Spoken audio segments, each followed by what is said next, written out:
When you get that call, had you known the context, the behind the scenes, that unhealthy culture, honestly, do you think you would have made a different decision? I think I can say this. Frank Lampard! Lampard has found the net! Premier League icon, Chelsea legend! I read that your dad was the biggest influence on your career, and then I read a separate quote saying that sometimes I hated him.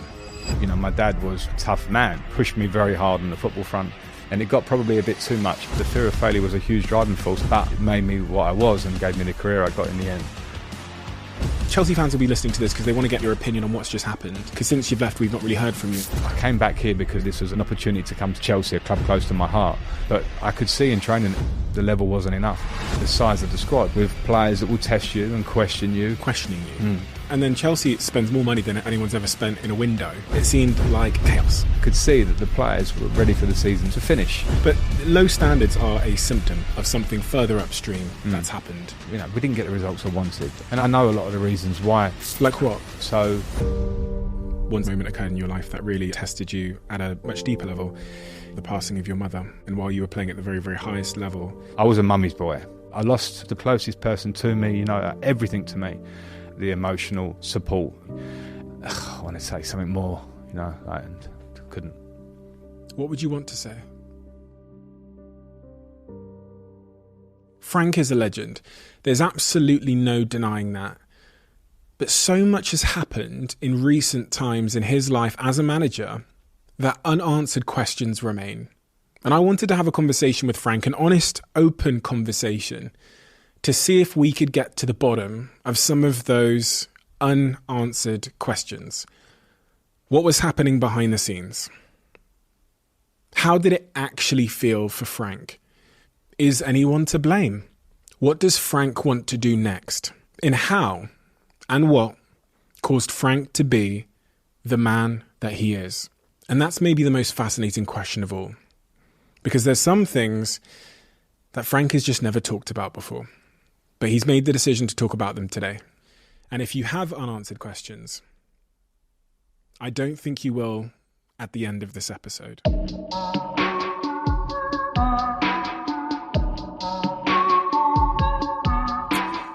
Frank, how are you doing? Really well, thank you. There's always a short and a long answer to that, isn't there? I was waiting for your secondary for that. Yeah. What's the long version of that? No, I'm doing really well. I'm currently on a break, I suppose, from working, which is a pleasure in ways because I obviously the work as a manager, I was going to say Premier League manager, but any manager in football is intense. So at the moment I'm on a break. It's sort of holiday time for me a little bit, family time, and probably when I'm out of work, I learned this when I left Chelsea actually. I had a year out after that, and I really learned to try to improve my appreciation of when you're out of work. You're fortunate enough to be able to be out of work, whatever that circumstance is, but try and enjoy your family and be very, very present. So at the minute I'm pretty present at home, which is a good thing, hopefully for my children and wife, and I'm in a pretty good place. I remember my brain would often drift off when I had my time out of work, and I would think about things professionally. So I'd think about things that I could be doing, or you'd think back to the past. When you're having those moments where your kids are running around and you have a moment where your brain drifts off to work, what are the subjects that your brain starts thinking about professionally? You think a lot in management about people. So if I reflect on situations like leaving Chelsea or leaving Everton and those things, there are a lot of things that are out of your control. You get to a point where you kind of can get probably 70% of them and lock them away and kind of go, I'm all right with that. You know, results you can't control, but 70% you're okay with. And there's 30% that you kind of niggles at you. That's how I am. And a lot of those things when you become manager are maybe sort of like people things. I think there's sort of tactics and all these things are huge in the modern game. And I'm certainly a coach. I'm not a manager. But when it comes to managing, 25, 30 players, managing a building because you are the figurehead of a building when you're the head coach or manager, I think sometimes when you're reflecting, you can reflect on things. Did I have that? Was that interaction right? Would I have dealt with that right? Could I have dealt with it differently? And hindsight is like the best thing. You know, it's so simple to sit there with hindsight and think, I should have done that. So I suppose I have moments where I go over things like that, but they're all with a yearning to sort of be a bit better or learn that you might have done something wrong, or actually you come to the conclusion, no, I maybe did it right. So, I dip in and out of that stuff. And that probably is, as I say, I wouldn't say I'm the only one, but I certainly am someone that is, I can never control when those moments come. I can be pushing the swing, with my kid, and then my mind goes back to something or thinks ahead to something. And, that probably means that I'm absolutely invested in what I do. Yeah, I can relate to all of that. I think anybody can. And I also really liked your analogy of once you get to like 50, 70% peace with something, it's kind of resolved as much as you know. Yeah. And then there's other things which feel kind of unresolved, I guess. Or like there's more wisdom to garner from those experiences. Well, I think if you don't get to peace with the 70%, I think you can get yourself in a bit of a mess. I think you can go over everything and correct yourself, and then what is the answer going forward? So I think kind of understanding what you are, and then going, no, that was fine. Whatever the result, for a win or for a loss. I've had games as a coach and as a player where we've won a game and I know I got something wrong in the game, but you take the plaudits afterwards, but inside I know I got it wrong. I've had games that we've lost and you get criticism from the outside, and I know my prep was right, in my head. So I think those sort of things you can kind of stack up and go, no, well, that's fine. But then there's always the 30%, and we'll always strive for, and it might be less. I don't know, 30% sounds a big number when I say it. Sometimes maybe it's 10% to try and make you as good as you can be. So I kind of go over that stuff, because when you're out of work, when you're not working and you don't know, in football, you don't know what your next gig is, it's very hard to jump too far into the future because everything looks different there. So how can you stack yourself up as good as you can now? I want to get into all of that, but I want to take a step back, because I think I feel like there's more I need to understand about who you are as a person and your character, and really the foundations you're built upon to understand all of these things, the things we're going to talk about. So what do I need to know about Frank Lampard in terms of the influences and the experiences that shaped your character? The character of the man that sat in front of me, because I've spoken to a lot of people about you in preparation for this conversation. No, but they all seem to sing from the exact same hymn sheet. They all say, everyone says you're just a wonderful man, like a really good, solid gentleman. And it's, people don't know this, but we were meant to have this conversation before. Yeah. But you've just been a total class act in even not being able to come last time because of reasons outside of your control. The way you conduct yourself, you just conduct yourself as a real gentleman. And then in terms of your mentality, when I was reading through your early years, it's clear that there was this real obsession to be better. I mean, Harry Redknapp said that you were the hardest training, hardest working person he's ever worked with when you're a young man. Tell me, why is Frank Lampard the way he is? I grew up in Romford in Essex.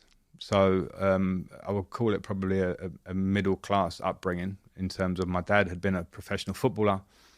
And so I went through a pretty comfortable upbringing where I was going to school every day, aspiring to do pretty well at school, training pretty much every day and playing at the weekends. So after school, I would go and train at Tottenham and Arsenal and West Ham. At one point, I was training at all three. You could in those days. Now it's different. I was playing cricket. I was playing for Essex as a child. So that was on Monday night, having nets at Chelmsford. And then on Saturday, I went to school because I went to school on Saturdays, which I was devastated with at the time, as we all were. But that was how the school worked. And on Sundays, I played. So my week was so busy, but it was content, very content. In terms of relationship of my family, I had a dad who was pushed me very hard on the football front, very, very hard. He was quite a hard taskmaster. What does that mean in reality? That means that probably I probably started kicking the ball when I was like 4, or maybe as soon as I could walk. But, like remembering my early days would be 4 or 5. And then, so that was me in terms of I loved the football. But probably by the time I was 8 or 9, I was probably getting like coached or pushed in what a 15 or 16-year-old might be when they're sort of going into an academy at West Ham, say, where I ended up. As in, work on your weaknesses, go over the park, you need to have more stamina, your left foot's not good enough, your agility's not good enough. So I was like, used to put down the cushions in the front room and have me doing reaction, throw a ball against the wall, react and jump. I'm a kid. I loved it, don't get me wrong, but there were times when I didn't love it. And it got probably a bit too much. I'm not going to cry about it because it made me what I was and gave me the career I got in the end. And then on the other flip of that, so I had that pushy kind of thing. And so after a game on a Sunday, we would lose and he would give me some criticism on the way home and I would be a bit emotional. And fortunately for me, when I think about sort of fate and how things work together to maybe get you to where you end up being, my mother was the flip, the emotional support, the, you know, arm around you, the quiet word. I was a mummy's boy, and that was completely my upbringing. So, as I say, it was pretty comfortable, and in the end, it led to me leaving school with my GCSEs, getting decent grades, and then going to sign on as a YTS at the time, an apprentice at West Ham. I read the quote about your father, I think it was in The Independent, that your dad was the biggest influence on your career. And then I read a separate quote saying that I have an awful lot to thank him for, but sometimes I hated him. Yeah. I stick by that quote. I think you'll probably find it a lot in stories similar to mine. And in the modern day, I think it's changed, because I think parents now, the thing with my story then in a different era was it felt pretty organic. My dad had played. He saw probably a bit of talent in me and pushed and drove in an old school way. I want you to be a player, son, you know. And it was like I think he found a new sense of pride in pushing me there. Now I think some parents get excited about the bright lights that may be, and they push their children. And I think that's another story. But I think mine was real. You know, my dad was a tough man, is a tough man, and he pushed me. And I remember being over a park and it was raining and he was crossing balls for me to head. Heading's never been a strength of mine then and now, so never throughout my career. And I couldn't connect. I was missing them, and he was shouting at me, and I remember sort of stomping off and being emotional about it. And those things stick in my head. And again, they were the building blocks of myself as a person. So, you know, this isn't a sob story. It's just a reality of what I went through. And as I say, I had a lot of other comfort, so other people don't have it as good. And it was, without that, who knows, in a football sense, if I'd have got to where I got. And how does that, what relationship does that make you have with your work and progress and self-improvement at that very young age? Because you signed at West Ham when you were, 14 years oldish? 15, maybe. 14, 15? Yeah, 15. And I mean, as I said, I read that Harry Redknapp quote that you outworked everybody else. Yeah. What is your relationship with your work from that very young age? Well, I'm sort of really interested in this kind of nature versus nurture thing. Mm-hmm. What was in me already was ingrained in me, maybe to be this kind of very work ethic-y kind of person. I think I had, physical capacity. I was a chubby kid, to be fair. I was quite chubby. I had these cheeks, curtains, as you had in those days. And I remember, I know I needed to get fitter and get stronger. So, and then being pushed by my dad particularly and encouraged by my mum probably gave me this real desire and an understanding that if you don't work, you're not going to get there. And that, that's what I would try and pass on to my children now. But it really stuck and it became me. So by the time of being, 16, as I remember it probably being at West Ham, my early years, I'd probably been forced into a bit by my dad, but I took it on board. So, I wanted to get faster. So he put me in running spikes and I had to run after training, go and run over the back. And I used to hide my spikes, go out the back. So I didn't want the other players to see me because I felt embarrassed. I'd go in on days off. I would practice extra shooting. I would do everything I could to improve. And it probably was, looking back, a desire to be the best. And I was never the best. I was probably like the second or third best kid in pretty much every team that I played in whatever I did, cricket or football. But I had a real desire to, and I also had a fear of failure. And as much as that doesn't sound like a nice driving force, it can be a really strong driving force, I think. Where did that fear of failure come from? I don't know. I think it's in my makeup, maybe. I don't know. It's probably just how I am. I probably have it still these days. I think it can be really positive. It was in my footballing career, and it carried on throughout, probably still in my management career.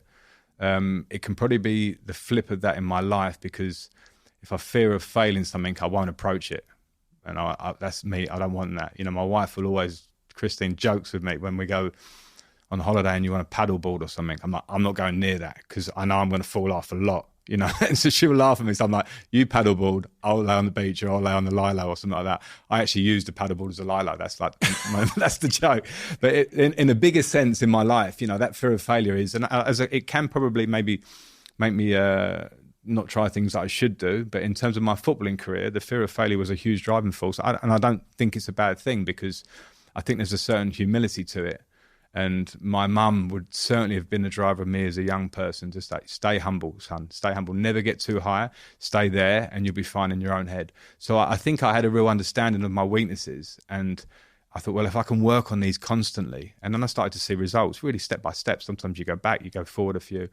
But I can certainly say, looking back at my career from start to finish, I didn't leave anything on the table in terms of work ethic and training. You know, and I don't want to sound like an absolute machine. There'll be days when you get older where you come off it a bit, or you start to find life affects you in different ways. But when I look at my peers in football, I certainly had a training ethic that at least stood right at the top. Whether, you know, others can say the same maybe, but I felt that. I mean, that's the Harry Redknapp quote. He says that during his career, he never met anyone that trained as hard as Frank. He would be out there on a winter's day practicing shooting for hours, left foot, right foot, etc., etc. That fear of failure, though, I can see how it becomes a driving force and makes you stay out there on a winter's day, left foot, right foot, and leaving no stone unturned. But with all these things, there comes a cost on the other side of the coin, right? And you talked about the paddleboard thing, which is that like kind of, if I don't do it, then I won't fail. But one of the things that I was assuming is it would also make you quite a chronic overthinker. Yeah. Because I think people that have that fear of failure, they try and think their way through a situation before it happens. Yeah. Typically. What is the cost of having that fear of failure? Well, the overthinking thing is maybe a cost, and I think that can be a positive too, but I think it can be quite taxing on yourself, you know, for anyone who thinks like that. And, you know, sometimes I've tried to make myself, you know, not an overthinker. However you do that, I don't know, because I've not found a solution to that one, because I think that's when you are that, it's in you. So probably the negative or downsides have been probably a bit taxing on myself, but I think you learn to live with that too, and I think you understand it. I think it's something that I'll never master, and it can probably cause you into overcomplicating situations, like you're saying about, I don't want to get into that, but if you do get into something and you really overthink it and you have to get into something, I now try and step back and simplify it and say, stop overthinking it, simplify it, because for me, anything in life, if you can simplify the basics, you probably get quicker to the solution. So that one's just a struggle that I put up with. But as I say, I think it's just part of my makeup. If I wasn't an overthinker, if I didn't have that sort of obsessive, sort of perfectionist training drive, I wouldn't have got to where I got to, because I was not Lionel Messi, who has got this God-given talent that's there. Like, wherever my talent was on the spectrum, I needed to push it, and I constantly tried to. How do you enjoy the process if you're overthinking? I've really grown to like the stress of what it brings. And that's you might start thinking I'm a strange person. I don't know, but I loved stressful training. You know, to put it on the physical side, for instance, I loved like that feeling of like almost feeling sick on a pre-season run, or, you know, really intense training sessions. I really enjoyed that. Maybe not always in the moment, but, you know, when you get to the end of it and you go, I got through that, and that was so intense and hard. And maybe in life, sometimes I set myself challenges, and maybe I make it more complicated than I should, but I don't mind that stuff. And that's probably when I started off talking about like relax when you're with your children. I think I'm still juggling that one. And I think probably a lot of people are. I don't know. I think, you know, being an overthinker is not something unique to me. It's completely everywhere. But I don't know what else to say, and that's what I am. That enjoying the pain, like the pre-season run, if you feel sick, then you feel good about yourself. Yeah. Why? I don't know. I mean, I went to the gym this morning, and I really didn't want to go, and I'd walked the dog, and my time limit's getting shorter. I thought, I'm going to go in. I don't want to go, but I'm going to go in because I know the buzz that I'll get off afterwards. And that's kind of my drug, and it always has been. And, you know, it probably starts from all those early days of, you know, you must work hard, you must push yourself, you must be as fit as you can be. And it probably just stuck, and it's probably a bit of a lifer for me. But I do, thankfully. I enjoy the stress of hard work and physical hard work less now I've finished. You know, now it's more to not get too unhealthy and unfit. Whereas when I was training and playing, even when I finished playing for a couple of years, if I went for a 5K, I need to beat my 5K PB. I have to try and beat it. Now, when I do a 5K, I'm just going to complete it. Do you know? And I'm completing it in like 20 or 30 seconds less. So I've dropped that one slightly, and maybe I transfer it into other parts of my life, I guess. When you finished your footballing career, you know, there's many options you had. Punditry. I mean, I'm just talking about the typical paths that footballers, sometimes they just go into business. Yeah. A few of them go into coaching and stay in football, but you made the decision to stay in football. Why? And was there anything else that was tempting you? Well, I did punditry for a year. So I spent a year working mainly on BT and doing some different things. BBC, I did a few bits. And And I really enjoyed it. It was great. I was working a lot with Rio Ferdinand, Steven Gerrard, Jake Humphrey, who had on recently, and just really good people. And it was like a step in the game and a step. I've retired so I can do other stuff. The life of a pundit is, much easier than a manager. We all know that. So I kind of put my eggs in both baskets at that point. I did that and I did my coaching badges. And I wanted to kind of see how I felt a little bit. And I didn't want to be a manager in my 20s. When I got to my 30s, I was like, that's interesting. People, managers, what are they dealing with? I just thought about myself in my 20s more. And then when I finished, I did my coaching badges. I started to quite like it. And then I got an offer out of the blue to go and manage Derby County. The owner, Mel Morris, kind of went out on a bit of a limb. He was speaking to Harry Redknapp, who's my uncle. Harry said, speak to Frank. We sat for 2 hours in Chelsea in a hotel, and he offered me the job. And it was like, Christian has a saying, and it's like, jump and the net will appear. And we sat in my front room, and I was like, I'm doing my coaching badges, but this is a proper job. I go to Derby, they've got some problems, and it's going to be a difficult job or whatever, as all jobs are. And I jumped. Why? That inner probably drive that I have, that inner desire, it wasn't something that I am an overthinker. So that probably made that process of those couple of days where I had to make a decision really intense. But at the same time, I like a challenge. I love a challenge. And as much as I enjoy punditry, it was, it's challenging. You want to do it well, and you want to do it like, the top boys do it. You have to put everything into it and do it really well. But I wanted more. I wanted to get on the grass. I wanted to work with players. I wanted to try and improve players. I wanted to see if I could do it. It's probably more, if I'm honest, probably can I do it? And can I, do something? And I was probably naive at the time, because the minute I walked into Derby, I was like, wow, this is different. I've got to hold them. I am now holding the meeting rather than one of the 25 players sitting listening. Mm-hmm. And as much as you can think, I'll do that, the minute you walk in and you see those 25 faces, and then you walk to say hello to Jeanette, who's your secretary, and this one, and the player liaison, I'm like, oh shit, have I got to manage all this as well? And you do. You have to sort of, the building is yours to kind of set the tone. So that first year, some of it was good. You know what? I think sometimes in management, a great manager said to me this. He said, and he was old, and he said to me, I think I was a better manager when I was young in many, many ways. He said, because as I got older, I started to really sort of overthink things and become a little bit more cynical, and you kind of go over these things. When I was young, I just make decisions and I was kind of free to do it. Now, I think there's a balance to that. Experience is obviously can clearly help as you go along. You learn from mistakes. But I understood his point when he said that, because I walked into Derby fresh, and I made a lot of mistakes, because you always will. But I also had a freshness and a bounce and a feeling inside me that was kind of like, I want to take this on. And even though there's moments of fear, that kind of, when you feel like a bit of imposter syndrome, should I be doing this? And you got to hide it. Like, I remember having the whistle for the first day in the training pitch going, I'm going to blow this at the end of training. And I've been used to hearing, coach, this sounds so stupid, I've been used to hearing coaches go, shh, end of the session, stop. I was a bit like, what kind of whistle am I? I didn't want to do like a little, and I remember going, so let alone like I've got to pick a team and set the tactics and set the tone. I was about all those little things. And I think if they're honest, I think, people in business, yourself, have all had those, the most simple things where you're sitting there going, wow, that little basic thing that I didn't consider is now in my head. Yeah. So I had a lot of those. And it was, we got to the playoff final, we got to Wembley, we lost a final against Aston Villa to get to the Premier League. And I was so disappointed for the club of Derby, and the owner had given me, put everything into me. And we'd had a really good year and got there, and we lost it. But in terms of that first year of management, my drive took me into it, and it was just a huge learning curve, and it was a really enjoyable year. Imposter syndrome, that's somewhat linked to, I guess, your fear of failure. Mm.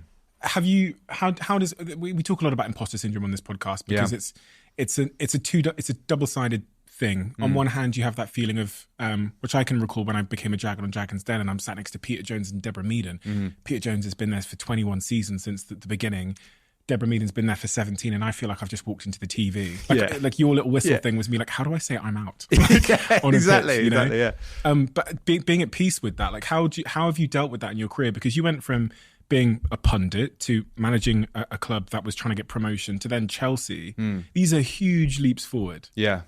Huge leaps forward. I think I probably managed to get coping mechanisms along the way that have put that to the side. And in simple sense, I've become much more confident in myself. Away from work actually, at home, much more content in myself. again, it probably comes back to being really settled in a relationship. I'm 45 now, just turned.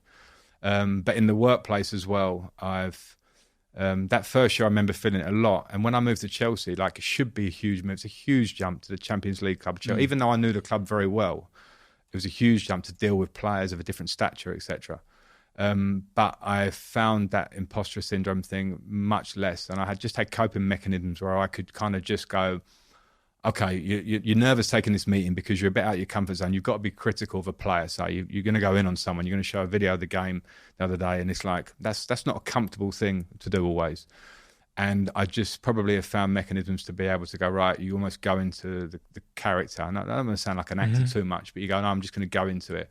And the more I think you do that, the better you can be at coping with that thing. And then you just kind of also have to get a realization that, you can feel a bit like that. You can feel a little bit like, I'm out of my comfort zone. Like, you can make mistakes. I think showing that you can make a mistake in front of a group of players is not the worst thing. They're there to, like, the players will get it. You make the smallest mistake, one of those 25 at least is going to go, what about when he said that? But I think you've got to come to peace with that. And you can even joke about it after the event because you'll keep making them. So I probably come to terms with being able to deal with that side of it, I think. I was thinking then as you're speaking actually about my experience being a Dragon, and when one of the things I've always wondered about players when they go from being a player to a manager, and especially when they've been managed under a legend of a manager. So like I was thinking about Ole Gunnar Solskjaer and Sir Alex Ferguson. Yeah. How hard is it to like be yourself versus be the successful manager that you saw win? Like, because even when I became a Dragon, I think for the first 2 years for sure, I was trying to be a Dragon, not being Steve. Yeah. And that's a journey. But do you understand the question I'm asking? I completely get it.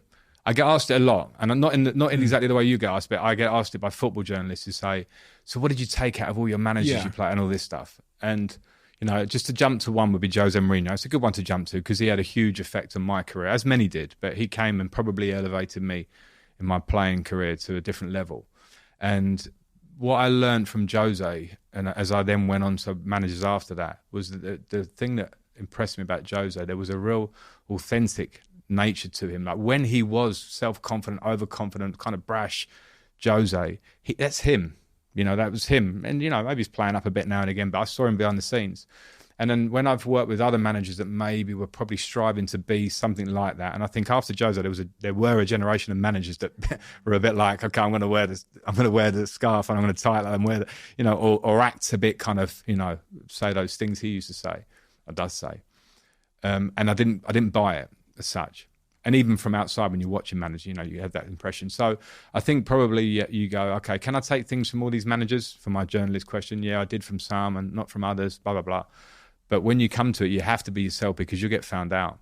And you're probably right. In my early days, I also did that. I did my first meeting at Derby again was like, right, I'm an ex-player. So anyone who wants to knock on my door, come and see me and I'll tell you the truth and we'll have it out, or I'll give you the answer that you want. And I remember like the first 3 weeks, they kept knocking on the door. I was like, I had to do another meeting and say, lads, if you're going to knock on my door, come to me with like facts of why you should play. How's your training? Come with something. I don't want you just like, I didn't play on Saturday, like Monday morning, there's like 5 on the door knocking.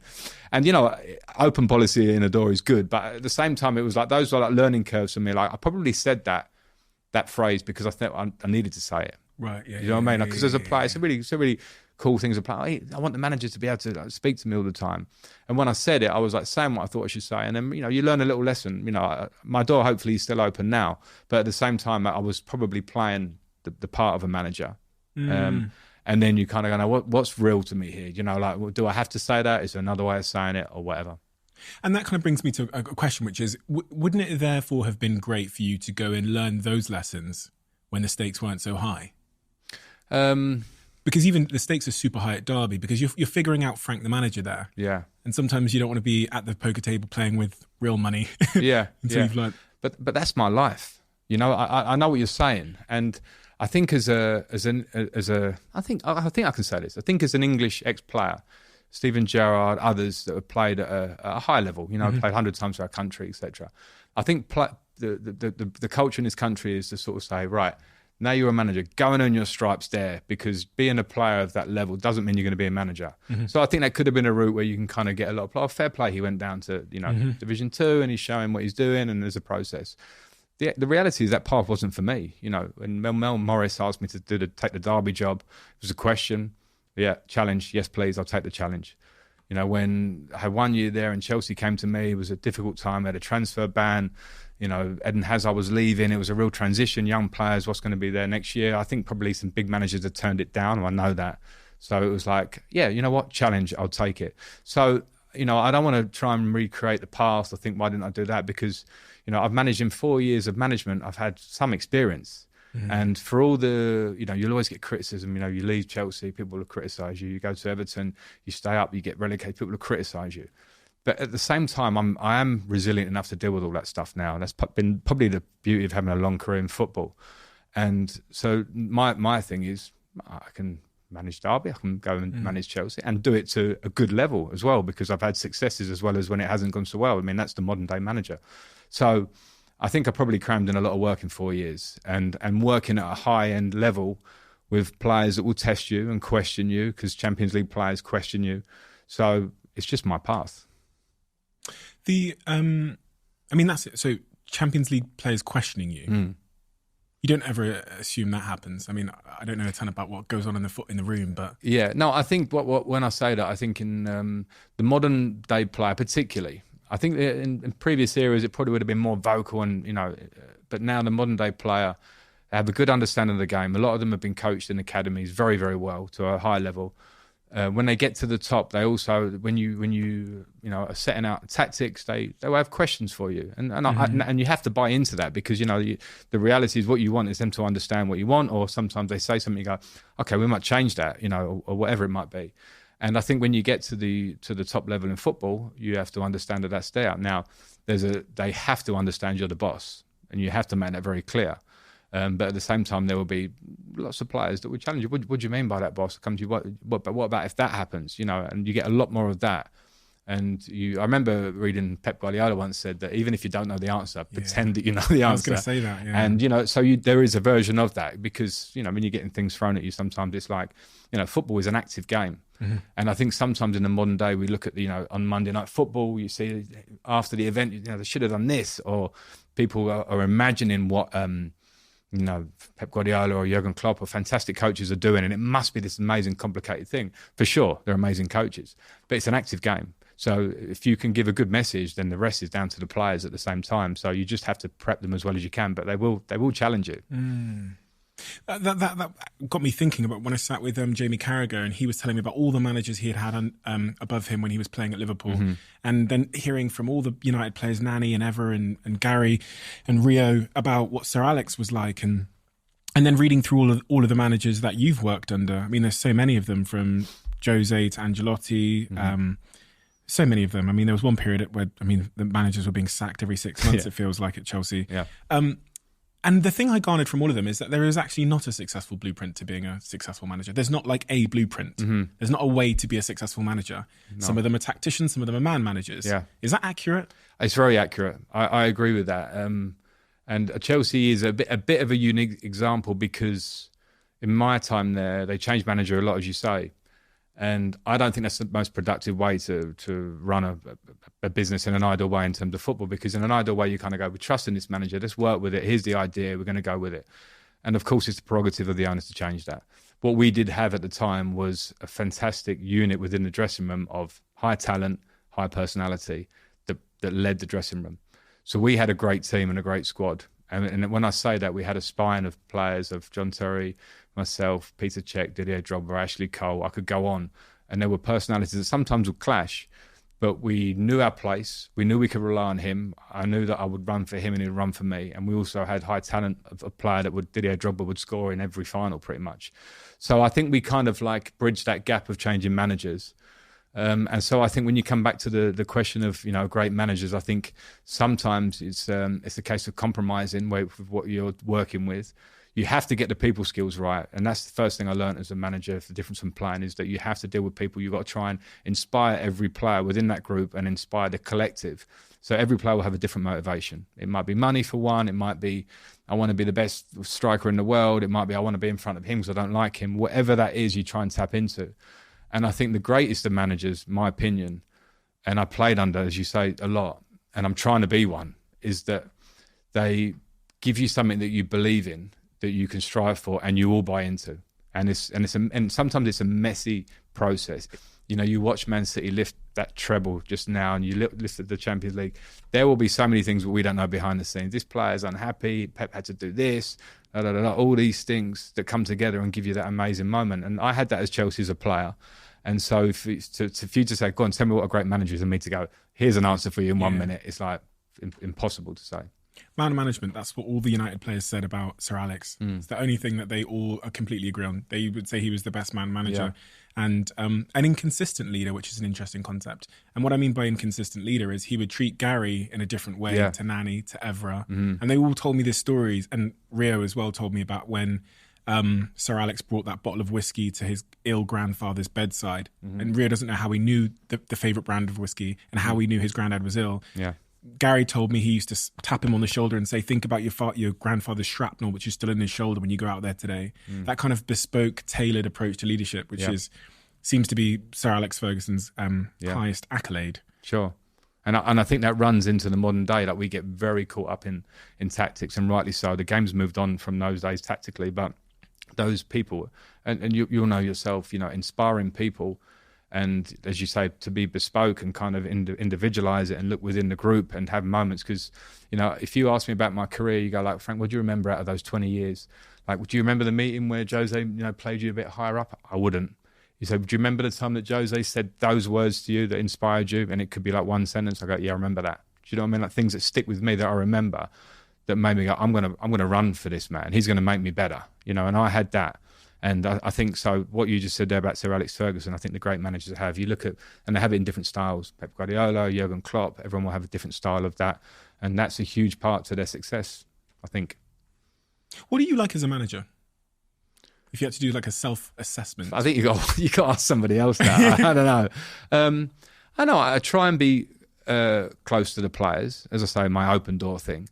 But at the same time, I think I try and find a balance. I think the important thing for me was, when I became a manager, was to not expect any player to see it how I saw it, or train how I trained, or whatever, you know, for good or for bad.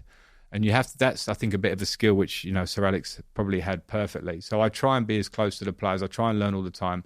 I'm a coach. I want to coach on the pitch. I think my biggest pleasure is coaching and improving players, and particularly young players. And I've had the fortune to work with some really good young players. At Derby, I had Mason Mount, Harry Wilson, Fikayo Tomori, and then at Chelsea, obviously Tammy Abraham, extra ones, and Everton, Anthony Gordon, etc. So I think they are the real sponges that are a real pleasure to work with, and I love that part of it, being able to speak to them. And you do find, and it's a reality, and I remember being an older player, you're a bit more cynical. When you're a younger player, you're like, they're like a blank canvas, and you can, you know, push them and try and push them and that. So I'm probably quite intense with the younger players. I try and be, as I say, inclusive in that, and I'm always trying to learn. And trying to be me. It's a hard answer, that one. I think you'd have to ask, you know, maybe a member of staff or a player. Pick the right player, because you probably get different answers. Because when you work with, I worked at Chelsea recently with 30 players. You pick 11 for a game and like 8 subs, and the subs, 8 outfield subs. The subs don't really like you because they're not starting, let alone the other 10. You know, so it's a really hard balance with the modern squad to get there. But you have to try and make it inclusive, because if you're going to get anywhere, you've got to go all together. And that was one of the problems probably in Chelsea this season. 30 players it's not possible to manage that. On the other, this is even a more difficult question. What are you trying to work on then? What are the areas of, as a leader, as a manager, you're trying to work on? Because I can think of, for myself, I can think of a number of areas where I go, do you know what? That is still somewhere where I have a recurring. When I reflect in hindsight, I go, fuck, I need to get better here. What is that for you? Quite a few things, I would say, because the overthinker thing comes in again, and I'm a bit of a perfectionist, so, you know, I always want to try and improve, you know, my tactical and the personal touch and those things. But I think when I came away from Chelsea, I realised that I needed to delegate time better. That was something I was certainly not great at. You have your staff for a reason. They're there to support you, and at times they'll be better than you at certain things. So give them it, you know, and give them that. You obviously oversee that thing. And I probably spent a lot of time trying to be across everything, whereas really I probably could have come back from that and saved my own energy. So I think I'll certainly try and improve that side. I did between Chelsea and Everton for sure, to try and save that. I can be pretty overreactive sometimes if I see things I don't like in terms of, and when I say that, it's always effort or standards. And I think I am, that's one of the things I'm biggest on, is that, you know, if you are going to make a mistake in a game, I've got no problem with that. If you are going to not run for your teammate, if you're not going to train through the week with an idea that when I train on Monday, that's got a direct relation to what Saturday's going to look like, if that feeling isn't there, then I probably can either get upset with a player or maybe kind of distance the player. And I think when you're working with a group, you have to be careful of that one, because not every player has your mentality. So you have to either try and bring them up to the party, or if not, then they're going to have to not be there if you're going to have success, as far as I see it. And that sounds really harsh, but it's one of those things where you go, if you can work in a team and you're going to take it to exactly where you want it to be, out of that squad of 25, if you've got that kind of, I remember managers would say this, you have, you know, like there's your 6 or 7, you know, we're going to get every day. They're going to train, they're going to come in, they're going to be so active every day. You're going to have the middle group who are somewhere in the middle, and you're going to have the ones that maybe, I'm just coming to training, you know, or, I'm a bit sore today, you know, and that sounds simplistic to say it, but you have to try and work, if you want to work in a forward direction, and go, okay, those 6 are with me, right? You try and garner them. Those are the ones that can kind of pass the message. Those ones in the middle, okay, can we keep pushing and working between me and the staff to try and improve them? And then the ones that are there, come on, can we help them? Can they come with us? If not, you have to speak to the club, and that's where a club has to be aligned to go, okay, well, you want to go in that direction and we're with you, okay, we'll work that out, and that becomes a recruitment or players leaving the club. I mean, that's, you know, that's a reality of how it has to be. And that's the reality of business as well. I've just finished writing this book, and it talks about these 3 lines, and basically says, if everybody think about a person in your team, and if everybody in the team represented their cultural values, right, which is what you're talking about with your 6 disciples there. If everybody represented the cultural values, would the overall bar be raised or lowered? And you'll have some people who would imagine, if everyone was like them, like a Frank Lampard or a John Terry, how high that the cultural values would be raised. And then you have other people where if everyone was like them, you'd be relegated. Yeah. And what to do with those 3 cohorts of bar raisers, maintainers, and bar lowerers. And that's kind of what Right. That's a good way of putting it. I mean, I think the bar raisers can take some time to raise the bar, but the bar lowerers can get you very quickly. Yeah. That's kind of my experience, because that toxicity Contagious. or whatever it is, you know, like this, why are we doing this training? Why do we have to do it? Or whatever, that kind of negativity which can slip in, can be really contagious. And then in a winning sport, and as much as we're talking here about great managers, winning is everything, you know, and that's obviously relative to if you're a Man City or an Everton. Like Everton will win kind of 35-40% of games at best at the moment, and you know that. So you know that there are going to be 65 or so % of weeks where it's not that great. The bar lowerers can go and they lower it quickly. Whereas, you know, if you can get the raisers to take control, then I think generally you can kind of get there. So it's a really important thing. That's probably one of the interesting things that, as I say, the transition from player to manager, trying to get that. Because whether you were one of the bar raisers or you're in the middle group or the lower group, when you become a manager, it doesn't matter what you were. You've got to kind of get that, get the script of what it is and kind of just push. So that's something that I think, I'm trying to improve on everything all the time. And coming away sometimes gives you nice time to have perspective and just kind of go, I'm going to put it in line a little bit, and it looks a bit different to what I thought before that experience. Yeah, I guess this is why some of the greatest managers of all time, they hold on to their Gary Nevilles and their disciples. Yeah. And I've spoken to Gary about this. Gary said to me, in fact, when we were filming Dragon's Den recently, he said, for those last 2 years, Sir Alex kept me there because of my impact on the dressing room. Yeah. Not my impact on the pitch, but on the dressing room. I could keep the standard high. In the modern world, I was reading the stats, managers are getting fired quicker than ever. Sure. And it must be so difficult to establish authority when the player's aware that the manager's going to be the one to be taken out if things don't go well. Yeah. In business, it's not like that as a CEO, because I own the company and I am the manager. So if there's behavior underneath me that's toxic and contagious, I can act. The center of authority is with me. Yeah. Whereas it seems like in a club, the center of authority is really like the chairman, the owner. Yeah. Sometimes the manager manages to get there, but in the modern world, we don't let managers last long enough to build that authority. No. And that's the tough world that it is. And I think, you probably have to earn the right as a manager to get to a club, maybe when you look at the perfect models right at the top. Manchester City is a good one to talk about. Now, I worked with the City group. I had 1 year playing there. And I could see when I was there, they hadn't arrived at that point, but I could see with the stability from above and how it ran and the vision, it was like they were going to get somewhere because they had a great structure. And it wasn't like it was going to get pushed and pulled for, a small period of time. It was like, we're going to get there. And then they hired Pep. They had a not difficult first year, but the first year was kind of him finding his way. I need this. And then he's a fantastic coach and they have great players. But if you don't have that aligned thing where, as you said, the most important person at the club in the modern day, in my opinion, is the owner. And it is the structure at the top. Because they set the tone. Maybe it's financially, maybe it's with the sporting directors and recruitment, because you will be as good as the players you recruit. A great manager, again, I don't want to sit here and drop names, that said to me, was when we finished my first season at Everton, we just stayed up, skin of our teeth. And he was like, rang me to say congratulations. He went, Frank, don't rest. 80% of your work for next season will be done in the next month. So it was recruitment. So like 20% will be what you do next year, and now the 80% is like bringing the right players. So I think, like that alignment, as I keep saying there, is something that, if you can get an owner, and there are great owners and there are great sporting directors and recruitment, and the manager is so, critical to it. But when you look at last season, 13 managers left their club, I think it's 13 out of 20 clubs. And you're talking about, Antonio Conte, and you're talking about Thomas Tuchel, managers that had huge successes. It shows you that the landscape's changed to the point where the manager will be culpable. And I think you have to be at peace with that. But you have to try and get to the point very quickly where you have success. And that's tough, because winning is, and the modern world of social media and reaction is like, get him out, get the next one in. Sometimes maybe they're right, maybe the manager is culpable, but other times there are many things. And to come back to your original point about players and those stalwarts and the Gary Nevilles and the James Milner at Liverpool in the last whatever years, people on the outside, I think it's very easy to look at the superstars and Mo Salahs and that.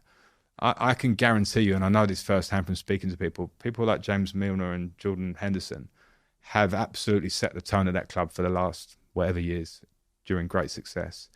And if you don't have that kind of those drivers within that top 6 or 8, I think it's very hard to sustain success or get success. And again, back to my Chelsea days, we had that naturally. And we were actually quite diverse. So it was like, John Terry was like the real captain, like heart on his sleeve. You could see it in him every day. I was probably like more quiet, but like a trainer and standards and myself, and trying to hope that would bring people with us. Didier was this sort of charismatic from the Ivory Coast and kind of brought in, that section of the dressing room, and Petr Cech spoke 5 languages. Ashley Cole was such a nice lad and this, best left back the country's probably ever seen. So we had this amazing group. And like, if others aren't going to follow that, then very quickly it was like, you're not going to make it, regardless of the manager change. It's like you won't survive the dressing room, and that's kind of how it was. It reminded me of a quote that I've said on this podcast before, which is, when the culture's strong, the new people become the culture, and when the culture's weak, the culture becomes the new people. Right. Because when you have that core of disciples, someone coming in, they'll stand out so much if they don't fit in with you, Didier, Frank, etc., that they'll instantly be expelled. But when the culture's weak, someone will come in and they'll actually influence the dynamics. And that's when you're really, from my experience in business, is when you're really, really screwed. No, that's interesting, because I think in football as well, because it's so topical, there's so much conversation around it. But, I managed Chelsea for 7 weeks, I think I did. And I spoke a lot about standards, and I was am I saying standards too much? I saw you say it in every post-match. Yeah, I know, and it wasn't like, I'm not trying to be clever and go, I'm just going, this is my line now, standards. But it was like, it was very evident to me when I walked in, because, having worked at Chelsea as a coach before and as a player, I do know the standards. I do know that. And this is not a direct criticism of the players either, because when I look at the players' situations where they were, and I understood how it had been a long year, I walked in with 10 games to go. They'd been there for the whole season, and a lot of players were not playing. They were probably going to leave, which we're seeing now. Whether they were going to leave, or the club wanted them to leave, or they hadn't been playing with the previous managers. And I could see in training that the level wasn't enough. It wasn't enough to go and get a result at, whoever you might want to say, at Brentford at home, or let alone Real Madrid. It wasn't enough. And I can say this now because I said this to the players. And again, it's not an individual criticism of the players, because I also, when you're trying to say you want to be a manager, you have to have a personal understanding of like human nature. If I'm a player that's not been playing for the last 7 months and I think I'm leaving in 4 weeks' time, I'm probably going to struggle to motivate that player. I haven't got a magic wand to motivate that player. So I think it was that probably my biggest learning out of Chelsea was when you talk about standards and culture. I think people go, he talks about his standards, what he talks about his culture. And maybe I had to catch myself on and not say it every interview. But at the same time, it was if you don't have a building block of standards, then that winning culture that everyone goes, what's winning culture? You go, well, I'll try and explain it to you, but it has to start with a basic standard, and which for me is always like train to a level where you're going to push your teammate, he's going to push you, and then we're going to be as competitive as it can be. We don't have to win. Not every team can win. You know, this Manchester City pretty much win the league every year at the minute. So what's success for everybody else? For Brighton, it's coming sixth or whatever. For Newcastle, it's like, wow, Champions League, that's huge success. So everyone has a version, but my guess is those teams that have overperformed, outperformed, they've got something there which is a basic standard that they just build on. And, you know, to be fair to Chelsea, they're in a position now where that needs to be worked on again. It's a transitional time. That brings me to the quote you said after your Newcastle game, which was, the standards collectively have dropped. I can be honest now, because it's your last game. I might not see them for some time anymore. But low standards are a symptom of something further upstream that's happened. And we saw this at Manchester United. I'm a big Man United fan. I've seen a decade, 5 years of just like chaos where we've got these amazing players, but 1 + 1 = 1.5. We call it diseconomies of scale. Yeah. In great culture, 1 + 1 = 3. You know, where you can make great average players together play amazing, the football of their lives. The furthest upstream thing, where did the standards start to slip? What is the thing that happens in a club like Chelsea, in your experience, when you went back there, that had caused that dropping of standards, which we now saw on the pitch with your sort of 10 games there? Well, I think when I was tongue-in-cheek, by the way, when I said I'm not going to see them again, because it was a bit like, as I say, I wouldn't say I hadn't said it to them, and I've said it a few times. But the position of it was that, and I think the biggest thing about the standards thing was the size of the squad. It was the motivation of players that you're going to not play, or you're out of the Champions League squad, or these things like, it's like asking, you know, one of you, I don't know, you maybe love doing this. This is like one of your great moments. You know, I want to sit and you want to speak to all these fantastic people that you speak to. Go, thanks for your prep, Stephen. Now Peter Jones is going to do it. Do you know what I mean? You're like, cheers. Do you know what I mean? Like, how long are you going to go with that? Yeah. So, and I think in football, that's a challenge with 20 or so players, which is the modern squad. But with Chelsea, it's got very big to the point where this is how I felt, where I can say, you know, I'm not criticising that player for a drop in standards. I want to try and get something out of him, because I had a short period. I want to try and get something out of him, so I would try. But then when you actually look at it, you kind of go, yeah, but he's had this for a long time where he's not playing. So he's not now being competitive with that player who is playing. So that player's pretty comfortable too, because he's not pushing him. Yeah. So you kind of get this thing where you're like, you know, we probably took it for granted in some of my better days at Chelsea when we were successful, of like this kind of thing that works. You know, it wasn't even a thing you said. You know, you didn't have to sort of have a meeting every day and go, you know, one of those standards culture, you know, nice pie chart, and that's what that is. It was almost like, this is what we do. And at the minute, sometimes for whatever reason, there's a transition of maybe new ownership. You know, not everything was perfect before the new ownership. I was there before the new ownership as well. Like, to find consistency, as Chelsea would really want, of winning Premier League titles and challenging, has been a good few years now. So I think that getting the squad right, being able, probably a fresh voice as a manager coming in now, who's obviously a fantastic manager with a great record, to come in and go, no, this is the way. And now the squad looks compact. You're going to compete with each other and try and create a great environment. I mean, everyone needs a great environment to have success. You know, you cannot have a success without team spirit and togetherness. So when I got there, I could just see that the spirit and the togetherness was not there. And it was nothing bad. You know, like, it was not bad to go through the week. I could just see, like, you have to train elite to be elite. You have to. And that's not, you know, the modern day players play every few days sometimes. When I say that, it's not like, show me how many sprints you can do every day. It's like, okay, if we're doing prep tomorrow, give me that intensity of thought about what this is for you, and let me see it in your face. But then at Chelsea, when you did that, you had to go, right, if I want to really focus on the 10 or 11 for tomorrow, that means I've got to have 18 players over there. And you kind of saw the body language as they walked off, some of them, that they were like, again, because they've been having it all season, some of them. So on a human level, I completely understood. And in the end, it was like, I came back here because obviously this was an opportunity to come to my club, you know, Chelsea, a club close to my heart. But as soon as I got in, I realised that probably I thought, you know what, 30 players, I can motivate in 6-7 weeks, because it's not like a long-term thing. I can come in and be fresh. But in terms of when I came in, I noticed very quickly that some players are probably thinking about, this season's going to peter out and what's the future going to look like. And that was a difficult situation. It never crossed my mind that the size of the squad has such a big impact, but it makes perfect sense, because you need that sort of healthy competition. And I believe your first team was it 32 players? Yeah. which is more than you're allowed to register for the Premier League or Champions League. So you had this kind of surplus of a lot of players. A few are always injured, probably, so that comes down a bit. But it's a surplus, and it's a surplus of the makeup of the squad is international players generally. There were a couple of young players, but when you try and build a squad, it would be like, this is my core kind of 15 or 16, and then you go and maybe these two experienced players that might not need to play every week, and then we've got these kids that are waiting and they're like just happy to be there. They want to play. They're going to be training, and if you give them an opportunity, they'll be like. But when you have like international players in a big number, then of course you're telling internationals you've got to stay at home. It's not easy, and to have the conversation every Friday with them and get them lined up coming in is also not easy for your own energy. Do you know what I mean? So that's not easy. I don't care what kind of a manager you are. Like, it's like, next you're not playing, okay, next you're not playing. Like however you try and box that up to a player, eventually they'll probably go, I know I'm not playing. Stop telling me this shit. Do you know what I mean? So I think that was an interesting learning curve for me. Like, an interim job is what it is, and I kept getting asked. People, it was kind of frustrating me at times. Like, are you finding this so hard? Are you finding this so hard? I was like, what? I'm back home in a club that I love.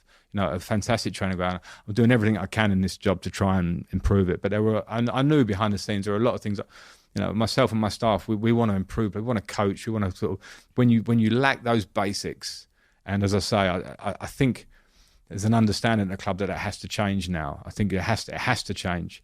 Then if you lack those basics, then it's really hard to get where you want to get to. How does that happen though? So there's these 32 players, and then Chelsea spends more money than I think anyone's ever spent in a window, in that sort of January window. You bring in all of these players on these long contracts, which I've never heard before. I think it was like 8-year contracts, and they're all like class, amazing individual players.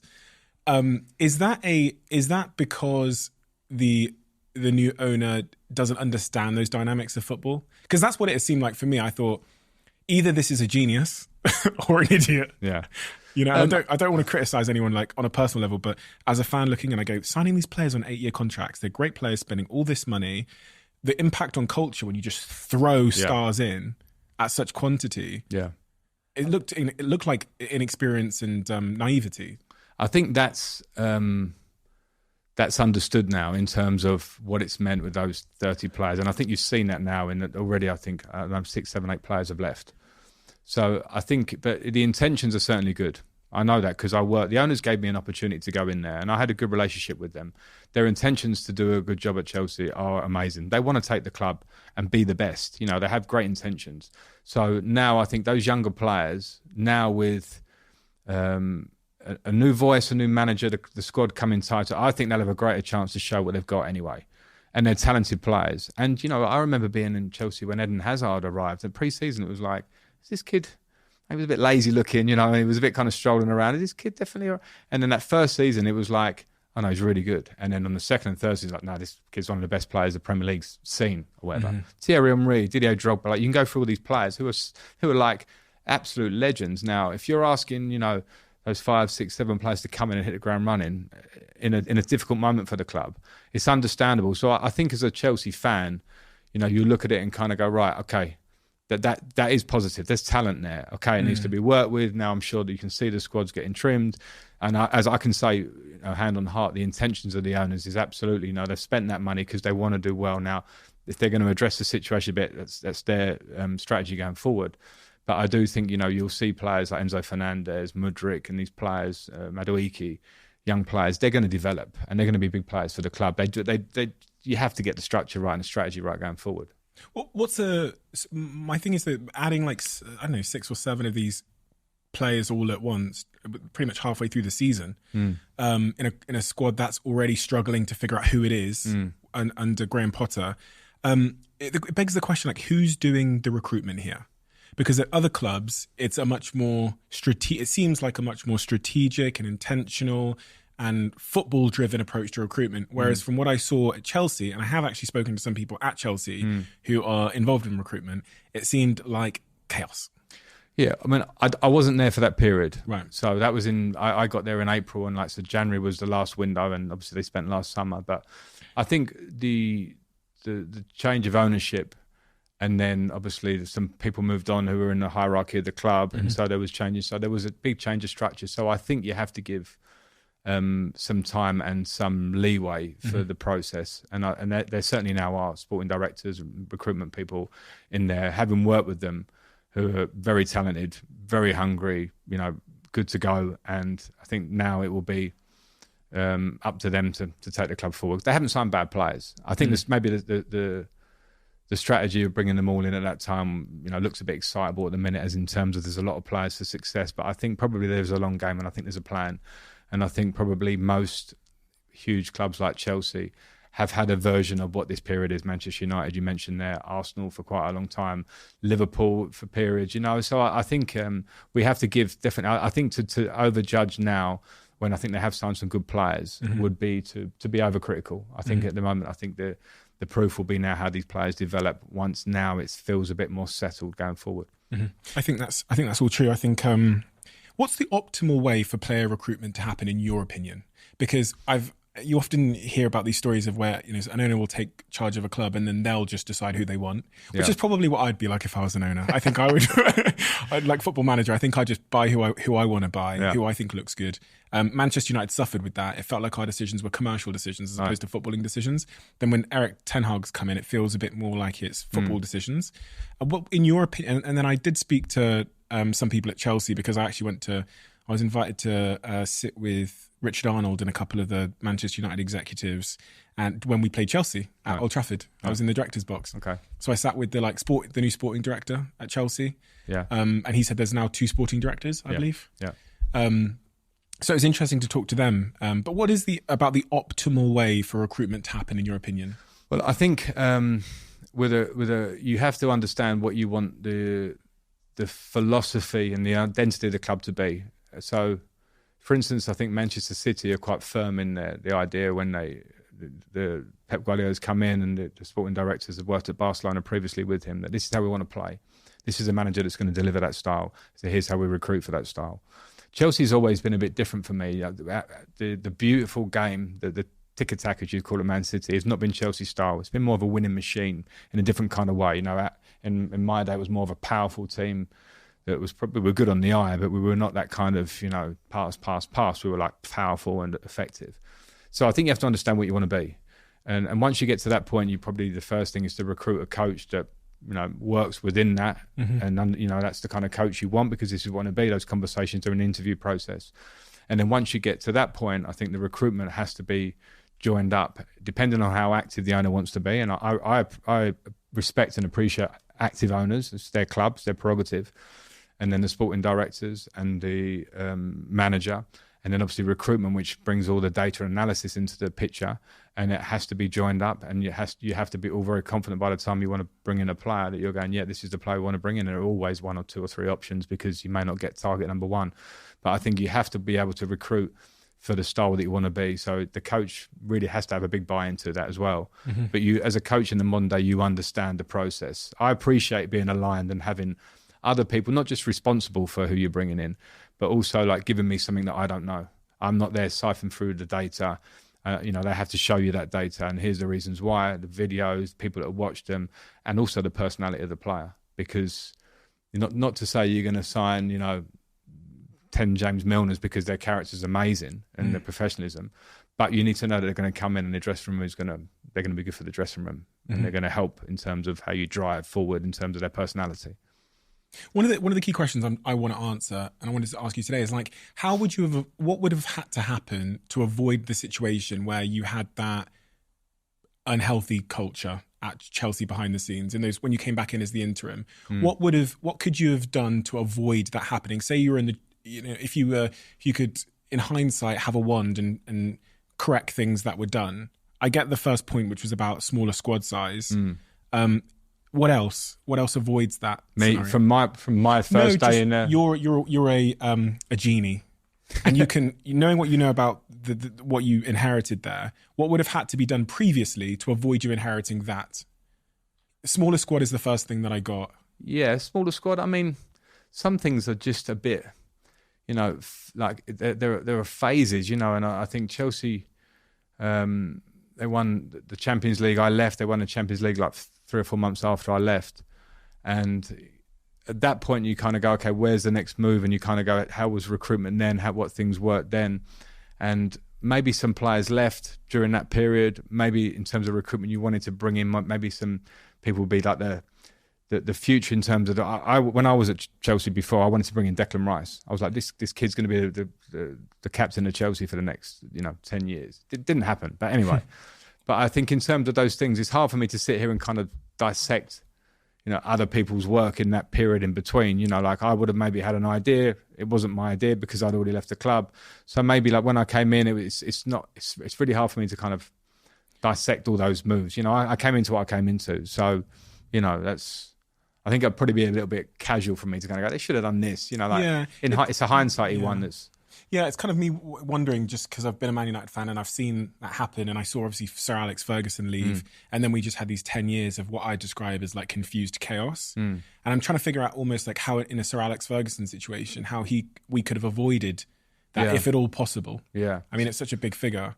That's difficult, isn't it? I agree. I don't know enough about Manchester United, but I can understand why after Sir Alex leaving, and also some pivotal players will probably come into the end of their time at the same time as him leaving, to replace that and keep moving forward. I mean, there might have been mistakes, and it's not my thing, but I can understand why it feels like a long period for a club the size of Manchester United. But it just shows you that I think that how cutthroat and fast moving this Premier League is, because if you come off the gas in terms of recruitment or whatever, or you have a bad time, climbing back up there, like people think, oh yeah, you're Chelsea, you'll be in the Champions League again next year, or Arsenal, you'll be there. Like Arsenal had to work a long time to come back and challenge for the league last year with a lot of work, and people were criticising Mikel Arteta in the beginning, and now they've worked together and stuck together and recruited really well, and now they're ready to go. So I mean, I don't think we should expect, even you being a Manchester United fan or me having a Chelsea head on that, next year it's going to be great. Like everyone else is moving forward too, So. When you get that call, the interim call, you've just left Everton. Yeah. You're out of work. Graham Potter's been released from his responsibilities. What's going through your head when they say, we want you to come back in and take an interim manager role? If I was a fly on the wall when that phone call happens. You nearly were. Yeah, I was. We were going to do this. Yeah. So, I know, I mean... I wasn't going to tell the story, but... No, I can tell it for you. I was coming to meet you, and I rang you to say, sorry, I'm going to become Chelsea manager. That meeting, people arrived at my house that afternoon. So... Well, just to be clear, you didn't tell me that exactly. You said, I can't come, and I can't tell you why. Then I told you after. Yeah, right. Then you told me after. But I'm not an idiot, so right, okay. I kind of inferred maybe that. Okay. So anyway, I mean... No, I think probably that it's normal that I consider everything, and that, I probably considered it as in... Firstly, it's a club very close to my heart, as I said before. A challenge of working, and it was like we had 2 games against Real Madrid, and we had the season to pan out. It was a difficult running, so I was fully aware of that. And I don't know, maybe I do love a challenge. If that challenge had been probably any other club other than Chelsea, I probably would have said no. I was very happy to be at home as such in that period. I wasn't fighting to get a job at that period. So it was probably a bit of head and heart. I'm not sure what heart probably was a bit more substantial in this one than the head, because I suppose if you look back again, we're in that hindsight position. But what were my positive outcomes? What were my negative ones? The minute we didn't get through against Real Madrid, which probably a lot of people would have bet on, you're kind of into that zone of end of season and what are you playing for as a club like Chelsea, and that's not the norm at Chelsea. You should be playing for something, and in the end we played for not so much. And of course, another reason why motivation come down. So I probably could have been a bit more ahead of the game in that. Whether that would have changed my mind, I don't have a regret about doing it. I went back there. If people from the outside want to, criticise or have a view on it from the outside for 6 or 7 weeks' work, I've got no problem with that. I worked at Chelsea before. I worked at other clubs, and it's another experience. It wasn't my most favourite experience in my footballing career. I won't lie, but it's an experience, and I have learnt out of it. Not so much, but I've mentioned a few of the things. Not your favourite experience. Did you enjoy it? Be honest. I enjoyed the first few weeks. I felt like I was back at Cobham. I know so many people there. I was like into the challenge. In the middle bit, I probably started to understand more that there's a lack of what we've spoken about, And then in the last week, we had Man City away, Manchester United away, and Newcastle at home as our run-in. And I was like, okay, let's get through this week, because I could see that the players were ready for the season to finish. You know, like again, some of it I got on a human level. Does that not hurt you to some degree? Like, because you love this club so much and you're a winner. And if you see these players have checked out, you know, it's not just they're checking out on you as a manager, but they're checking out on the club that you love. Yeah, as a general, it didn't hurt me, because having worked in football for a period, having been a player a long time, I've seen a lot of these instances, and I'm not holding the players to my standard as such. And a lot of them, I did know the backstory and the side stories. I could get that they were moving on. So, you know, if a player's moving on, they might just not, you know, they might not be ready for those last few games. They might have a bit of an issue or something. And, you know, but there's no way that you can accept that. There's no, but is it, well, put it this way. I don't want to come here and shout too much, because in a short period, it's hard for me to make too many statements. What I will say is that I think I understood the role of being interim, and I understood that probably there was not much. There's certainly not much to gain from me saying, "Oh, that was so bad," or "That was so bad." Now, because when I look back, I'll probably just try and take my own thing out of it, and I don't want to go there. I didn't work long enough with the players to be there the one going, and I can't believe that happened at the end of the season. Yeah. You know, I walked into a position where some of them were a bit disenchanted or whatever, and I'm not going to tell that player that you shouldn't feel like this. I'll try and drive them amongst the group, but it's not for me to go, because a lot of players will sit with, a couple of players sat with me and said, listen, I'm going to be leaving in the summer. I'm finding it a bit difficult. I'm like, okay, I get that. I'm not going to change that in 4 weeks or whatever. So, no. So what was the objective then in the 4 weeks when you're thinking about, when you realised that what was the sort of behind the scenes context, do your objectives shift slightly and go, okay, success here looks like this for me? Yeah, in reality. And I didn't get that, because it would be results, you know, because everyone would judge me on results. So in terms of me, it would be success here would to have got better results in that period of time and come through there working at a high level club again. You know, it's extreme pressures, it's the media, it's the players, it's everything is trying to get results in games. And in some games we competed against Real Madrid, we competed against Manchester City, we competed, but you know, that wasn't to be. But that was my version of success. But you know, football is not that simple, you know. So many journalists ask you after if you kind of like regretted taking the job, and your answer's always been like, no, because I've learned a lot. It's your club, it's Chelsea. However, had you known the context, and this is only something we can know in hindsight, we can't know it in foresight. If there was some magic genie that could have shown you the context, the behind the scenes, the dynamics, the 32 players, the culture, honestly, do you think you would have made a different decision? Because I think I would have. Yeah, but we don't have hindsight. Obviously, it's a magical thing that. Yeah, but I think probably, and you might think I'm wrong for saying this, but you would probably be taking some emotion out of it from my point, and also just how I am about the challenge of going into that. So if you say, all right, all the context is here, Frank, but you're not going to know what the results are yet. But here's all the context. You know, this player is disenchanted. I kind of knew that.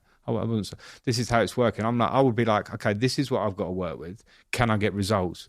And whether I was misguided in my own thoughts, I probably would have gone, yeah, I would do that. If I've got to be honest, it's too easy for me to say I wouldn't have done it for that. And nobody gave me that, what you said. I mean, if you had that in an ideal world, I understand what you're saying. And again, that's why people might look at it. I generally don't have a problem with, you know, someone. I would possibly have a view from the outside on someone doing what I did. I don't think it's like changed the world. I think I played for 13 years at Chelsea. I coached them before in the Champions League for 2 years on the trot. Like, I don't think that whether people want to have a view on me, I don't worry about that. I went back for that challenge at that period. And, you know, we didn't get the results I wanted. I know a lot of the reasons why. I'll take the responsibility for my reasons why. And that was it. You know, I don't have a big issue with it. It's like, because it's Chelsea, it's so topical. You manage Chelsea, one of the biggest clubs in the world. And it's one of the clubs that takes so much, especially in the Roman Abramovich years, so much interest, because there's a turnover. You like lose 1 or 2 games and it's like, oh, what's happening here? So, you know, it's I'm big enough and strong enough to handle that stuff. So you would have, having seen the context, you would have backed yourself regardless? I don't know, regardless. That sounds like I'm thinking I'm some Superman that turned out not to be Superman. Do you know what I mean? I don't know. You're asking me, it's so hypothetical. The season ends eventually. Relief? Relieved in any way? How do you feel when it ends? The last couple of weeks were quite tough because it was seeing out a season. That's not, for someone like me and for a club like Chelsea, like, it's not a nice place to be. You know, I want to challenge for things, and that's not nice. So relief, probably, yeah. because I knew it would end, and it ended, and it wasn't that nice a time. Time to have holidays that I'd planned before, yeah, for sure. And time to reflect. And I haven't got a huge amount of reflections on it. You know, a lot of people have, but I haven't. I've got more reflections on the year at Everton and 18 months at Chelsea before and Derby. This period was so abstract in a way for me. That interim role was so different that I can't put it into a context of like, I wish I'd gone on a meeting on day one. If I'd have done a meeting about culture, I think it would have changed. Like, it wouldn't have changed, you know. If my tactics were slightly different in that game, I don't believe it would have changed. And me overthinker would definitely think that if it was there. So, you know, I might be right or wrong, but so relief and a feeling of like, I wish that had gone better, you know, like that's human nature. You know, I wanted it to be better because I'm a Chelsea person, you know. The Chelsea fans were fantastic with me. Like, in this modern world, I'm not saying flick online, you'll find everyone fantastic, but in terms of Stamford Bridge, I think there's an understanding at the moment. The club's not where it wants to be. And Chelsea fans are actually pretty good with that. There's some other clubs that would be, like, we lost at home to Brentford 2-0, and like there'll be some clubs that would be fans that would be a bit more vocal. They were actually pretty good. I think, you know, they're waiting to see something better this year. But they've also, Chelsea fans watched the team in the second division in the 80s and seen some struggles over the years, you know, the older fan. And so I do think that the success that they've enjoyed as a club for these 20 years or so, there's a real appreciation of it. And, you know, they don't want it to go on forever, but I do think they understand it's a difficult moment. I certainly felt that at Stamford Bridge. Yeah, they were super. They were chanting your name even at Old Trafford when I was there. Yeah. Even though the score line wasn't great. And I actually do think that the Chelsea fans have understood that the new ownership, what you said, to their intentions are good. Yeah. And I think they can respect. They've bought really good players. There's a transitional moment, but I think they will appreciate that. All of that stuff, all of that noise online, Christine, you, family, you mentioned scrolling online. How does one keep those two worlds apart so that you can focus on your job without letting the outside world in too much? Have you got a strategy? What's your... I don't scroll too much. You don't scroll? No. Do you scroll at all? Very, very occasionally. Do you have the apps? The social networking apps and stuff? I have Instagram. Right, okay. Yeah. Which I'm not very... I have an Instagram page, but I'm not very active on. It's just not really me. So I don't really scroll. I scroll for like nosiness, you know, what's everyone up to, and, you know, a few friends and stuff or whatever. But I don't actively do it because I'd say I don't have the time to do it in terms of myself. It's just not something I appreciate. Anyone else wants to show themselves, you know, sunbathing or in the gym, like that's their prerogative. I've got no problem with that. For me, it's just not something I do. And then that's a nice line. I'm quite a boxer in my life. When I say that, I mean I box off things. And when I want to box off, I don't want to hear that you know what some fan in so and so is going to say about me here and flick on the comments from a Chelsea post. I would just flick by that. I try and stay aware of media because I think I do press conferences every 4 days. You have to understand what the tone is of what maybe people are writing about you, or, you know, the journalists. How do you do that? Have you got like someone that comes and briefs you in the morning? Yeah. And they tell you what you need to know? Yeah. Okay. Yeah. Yes. And I would tap into it a bit in the week, whether I'm flicking on certain websites through the week. And I wouldn't obviously go in, as I say, into the story, into the comments. I would kind of go into because you've got to be across things. I would do that. But I think it's very unhealthy to scroll. Like I found it as a player. My playing career missed out the social media. It came in towards the end. And I'm so thankful that it did. We used to just have the newspapers giving us like 3 out of 10 when we played for England and we got knocked out of the World Cup. Right. And that was hard. It was like looking at the paper to see what they gave you. And that was the version of that. And then the social media. So I don't envy the modern player. As a manager, I think it's a bit different. I'm not in a place where I scroll through. I don't envy these younger players, men and women now, that are coming through and are sort of household names and it's getting so much attention and so much of it's negative. I think it's incredible that we've got to that stage, that there's that amount of hate but it's so easy to be hateful. And I would try and say to the young players, don't look at it. But the minute the game finishes, they're flicking and it's difficult. In your professional career, what do you kind of count down as the hardest moment in terms of scrutiny? In your professional and like your playing career and your managerial career, what has been the hardest moment for you? Playing for England. Really? Yeah. 2006? 2006 World Cup. I think I broke the record for shots at goal without scoring. Classic. Wasn't there a disallowed one that should have gone in? That was in 2010. Oh, okay. So 2006, I think I had like 32 shots or something. I went in as England Player of the Year. I'd had a good year or two playing for England, so I'd got myself in there and was becoming, you know, in a fixture in the team. And then I went there having scored some goals in the lead up, scoring at Chelsea, and just had a tournament and it wouldn't go in for me. And then that played on my mind in games. I was like second guessing myself a little bit in the game. And probably off the back of that, there's a lot of criticism for myself, for some others. I remember us Chelsea boys getting a lot of criticism for the next 6 months. Every away game that we went to was like, you let your country down. It's the song. How does that compare to being a manager in terms of criticism? I found it harder as a player. I don't know whether it's just maturity, because as a player, I don't know, maybe it's in my 20s, I found it harder. As a manager, I think it's a different version of criticism. And I think as a player, I don't know why, I found it harder. If I'm a fly on the wall after a bad defeat, what do I see? You probably see a bit of a face, and a going over the situation kind of face. And it's different. I have certain games that it will affect you, and it might not be the one you'd expect. The Manchester United you talked about there, we lost 4-1, was it? And that one might be different because I kind of know where we're at. This season's petering out. We played some good stuff, whatever. And there might be another game that we lost, and it really affected me because maybe think something I did or should have done or a substitution. So on those bad ones, you would see the face, and I kind of go into my shell. It's not like I'm sulking in my bedroom. I'm a big boy, but maybe have a glass of wine, stew on it, don't get to bed till quite late, and then you have to go again. Like it's that great sort of adage that people go, you learn more from defeat. You don't feel like that straight away, but you have to be big enough to go over the game again. What's the strategy now? What's the solution to that? What did we do wrong? And that's what it is. You can't get too down, but we're all human. When you were 29 years old, one such moment occurred in your life that really, I think, from your own words, tested you at a much deeper level. You described yourself as being a zombie for a year after the passing of your mother. Mm-hmm. She died at 58 years old while you were playing, and while you were playing at the very, very highest level. That, for me, struck, when I was reading through the way you described that moment in your life, struck me as a real sort of destabilizing moment in terms of focus and all of those things. The question that I had is how, as a player, when you're playing at the highest level and you have something like that happen, how do you show up and maintain those standards and be Frank Lampard? That's probably what I meant when I said zombie, because it became autopilot. And I think when you talk about mental health, that's the one time that I've been challenged to the extreme with it. And, a lot of people go through this. And that was the really interesting thing I found, because I have some perspective now, these years later, is that when it happens to you and it's unexpected, it's very sudden for me. You've never thought about that kind of thing happening before. The only thing I'll say is this: I was a mummy's boy, as I've said before. So I used to have these weird moments. I don't know if you had them. I had them sometimes when I think about death, and I kind of go, "Oh God, when you die, there's nothing."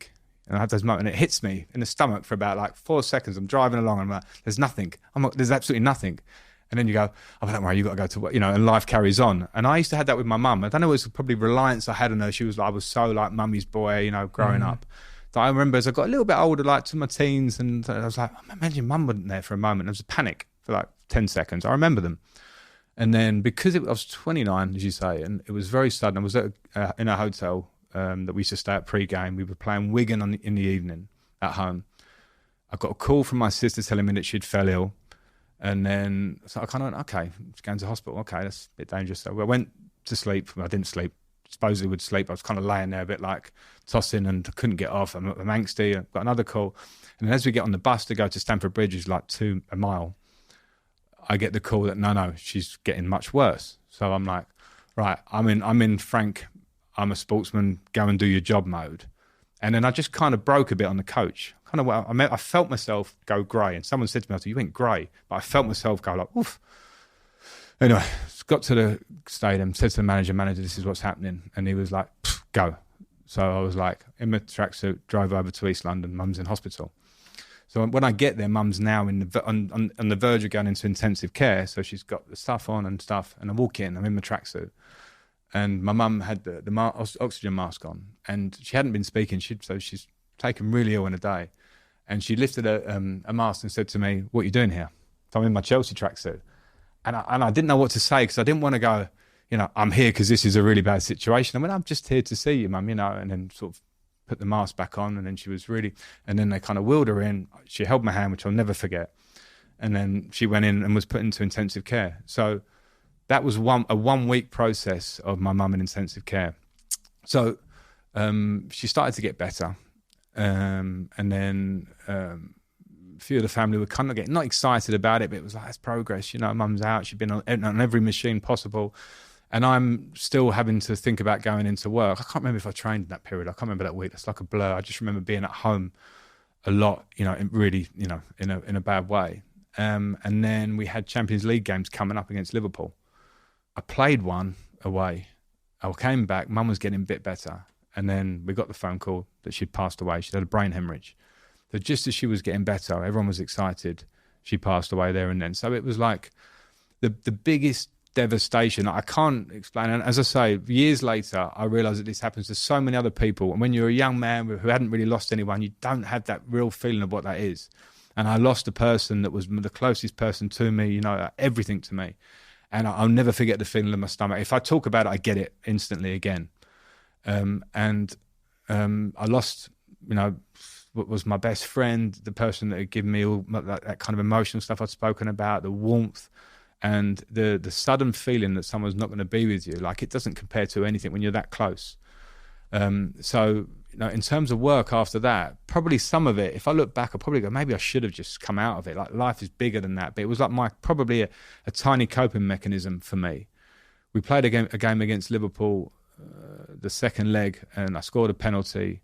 We won the game. Now we're getting sent to the Champions League final. And I remember sitting in the dressing room afterwards, and I had this almighty like sense of fatigue and, you know, body and mental fatigue.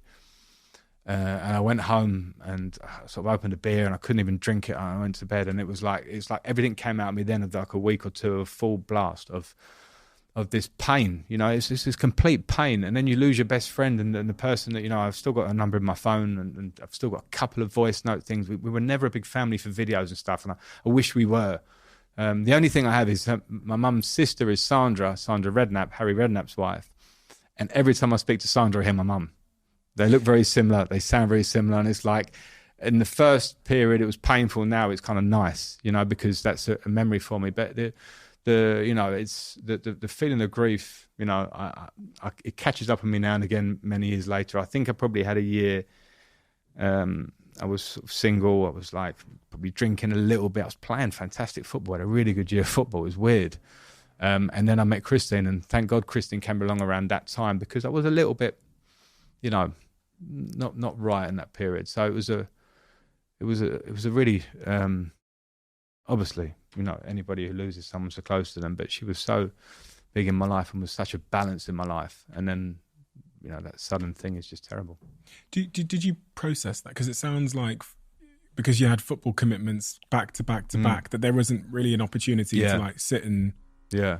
I don't know. I mean, I've been through the experience, and that zombie thing I talk about is like I couldn't comprehend it. I felt empty and weak, but I had a job to do, and the job was so secondary. I certainly wasn't trying to be a hero. I just didn't know what. I think if I'd have laid around all day, I would have really taken more of a hit. It was almost like getting up and going to work in that period and having something to aim for was just almost like, that's what I should do.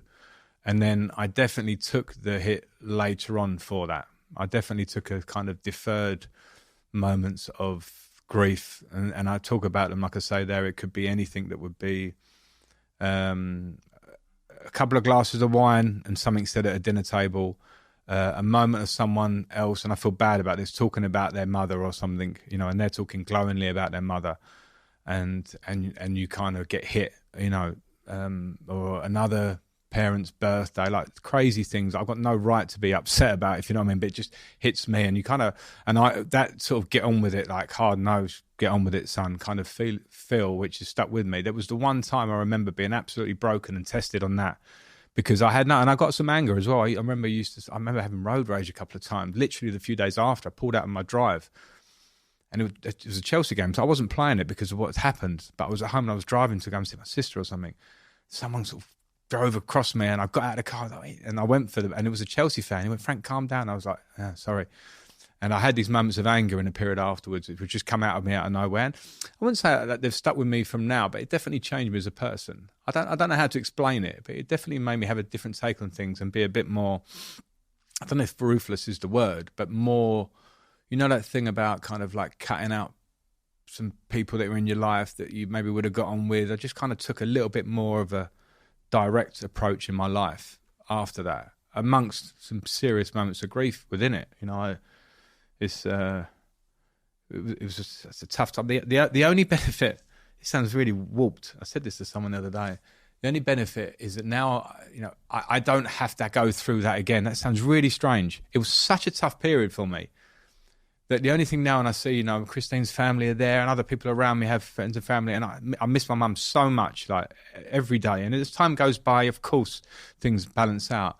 But I can't envisage ever going through that pain again about what I did, because my mum was the only person would be. Now Christine is obviously that person in my life, and my children, of course. But in terms of what she meant to me at that time, the only thing that is like, I can go, that is so painful, I really couldn't go through that again now. It's a weird way of looking at it, and I hope that doesn't sound strange. It's just processing it was too difficult, and it's almost like it was almost like a dream. My life was never supposed to be like that in my head. You know, my mum was 58, and I felt like she was quite old. And now I start doing the maths, I'm 44. You know, like, and you kind of go, it wasn't old. You know, like I was 29 and mum felt a bit older at a point. Now it's like she should be mid-70s now. And, you know, as I said, the sudden nature of it meant you couldn't speak to her as well, which was like, as I've got older, I've realised that my mum would have known exactly how I felt about her. But at the time, it was like, I want to say something more, you know, like, and couldn't. You want to say something more?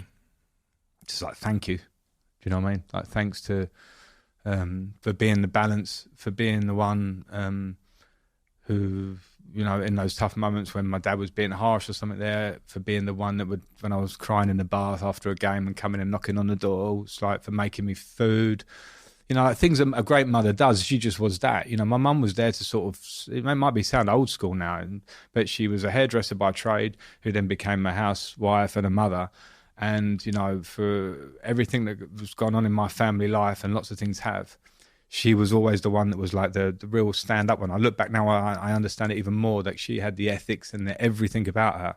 And then I would love to just be able to say that. You know, it's like those, you know, an emotional song can get you going. It's like, can I speak to her one more time to say, here's a monologue for you, you know, like just to hear it. But with time, I definitely have got more strength in the fact that she knew that. And that's it. When everyone I speak to says that you are that class act, you're kind, you're empathetic, and all of that. Now I know where that comes from. No, I don't know. Listen, I knew you were going to ask me this because I've seen you. You know, it wouldn't. You know, it's part of my story, and I didn't want to cry. I'm surprised I haven't, but because I've cried probably enough at different times. But it's almost something like it is strangely therapeutic to speak about it. And this is very public, and that's not normally how I am. I'm very private. Our lives with Christian are very private. It's how we like to live.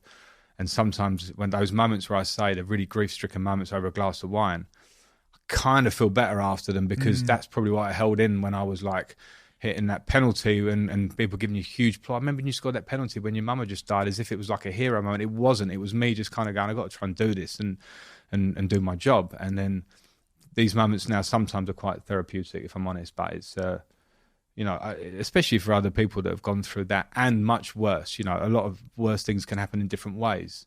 But until you feel that loss, you know, I actually remember thinking when I lost mum, it was like a couple of my friends lost their parents when they were younger. And I remember then thinking, I've never really broached that subject with them. You know, a couple of my friends are like 14 and lost, I met at school like that age, who had already lost their parent or were in the process of, and I never really kind of went, and they were like 14, I was 29, and I'd never even not thought about it. But you know, you kind of go, oh, sorry, mate. And then you move on and you go, imagine what's, you know, all the things, and I had to process at 29, it's slightly different. But those things, so it, you know, life kicks you sometimes, and that was the biggest kick I think I've had till this point, you know, and hopefully for a long time. Do you talk about your emotions with Christine? Yeah, I do. I think I'm quite good about that. She will say to me sometimes that I'm quite closed to that stuff. And then that kind of kicks me into talking about it, because... We're really good at that, aren't they? Yeah. My girlfriend's really good at that. Yeah. Annoyingly good at that. Yeah, no, they're really good. And I don't mind. She sees me going into the zone kind of thing sometimes. And she'll be like, what's bothering you? And I go, oh, well, it's this. You know, it's probably something that's a bit irrelevant or something. But is that the first answer you'll give? Because mine's usually nothing. I'll do that too. No, I definitely do that too. Because I don't want to open the box. No, it's true. It's true. But it's good. I think I definitely want to don't come across as this, you know, like I said, like this get on with it thing. It's certainly not me. I look at myself as being, you know, the balance again of my mother was that one that she gave me that kind of empathy. I associate all the empathy with my mother that I had, because that's how she was always with me. So when it's just, I also have a mechanism that kind of keeps it there, but it's definitely inside. And, you know, maybe children also help with that, because when you see your child and their smiles and their sort of innocent nature and how they are, I think that also helps you become a little bit more emotional, because you start to care about that more than pretty much anything else, which has also been a beautiful thing. What's the future like for you, Frank? What do you think? I don't know. It's hard to know, it's hard to know. A lot of people can say to me, "Oh, you should, get into punditry. It's easy. Put your feet up. Do what that's." And it's certainly, I get my enjoyment. I get gets my blood flowing is working and being a coach. So that's what I want to do. And I'm in no immediate rush to do it. The reality is, off the back of Everton and Chelsea, it's probably time for me to take my time anyway, because of what opportunity there might be out there. There may be no opportunity.